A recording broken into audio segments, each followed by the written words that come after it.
Carl Tamayo kaharap ang pinakamagaling na forward ng Korea na si Choi Jun-yong ng KCC Aegis. Pumukol agad ang test itong si Tamayo pero hindi to counted sabi ng referee matapos i-review ang video.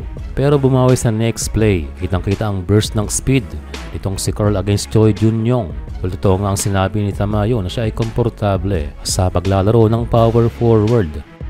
Less than 8 minutes ay nakuha na ni Carl ang kanyang unang tres para pangunahan ng LG na mayroon ng 5 points in 2 minutes. Sa replay, ito yung first quick step nitong si Carl. Another nice play ay ang magandang screen ni Asem Murray for an open look para kay Carl Tamayo. At nasundan pa ito ng isang easy layup. And syempre nagpakita rin ng depensa, challenging ang Korean guard. Sa kabilang banda ay nagpakita naman ng 360 dunk ng import itong KCC. Matapang din ito na gawin niya mismo yan sa game. And back to LG ay nagawa na naman ng open passes para kay Tamayo. Diyan niya nakuha ang kanyang career high sa mga open passes last game. For this play ay napapalakpak ang kanilang coach nang ma-execute nila ang play na ito. A nice steal naman para kay Tamayo para tapusin ng second quarter.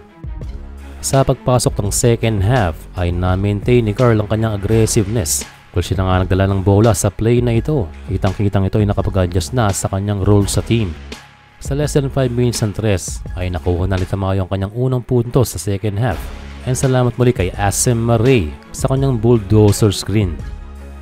And finally naman sa kabila ay pumasok na ang tres ng malamig na kamay ni Choi Jun-yong na kanyang kinakausap pa. Samantalay nakaharap din ni Tamayo ang isa sa pinaka-athletic na guard ng Korea na si Hye-eung.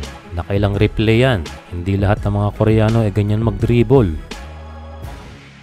Another play na subukan ni Tamayo ang tibay itong si Choi Jun-yong. Pero natawagan ng foul itong ating kababayan.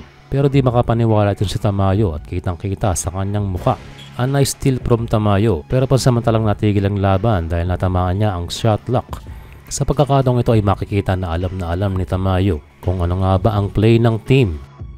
And about 3 minutes ng fourth quarter ay dumali ng dream shake itong si Choi. Pero maala talaga, hindi pumasok ang banda. Last 3 minutes ay nakuha na ni Carl ang kanyang total na 19 points for this game na may kasamang 5 assists, 4 rebounds at 3 steals. Another needed win para sa LG Sakers para ma-improve pa nila ang kanilang record para sa pag-asang makausad sa next round.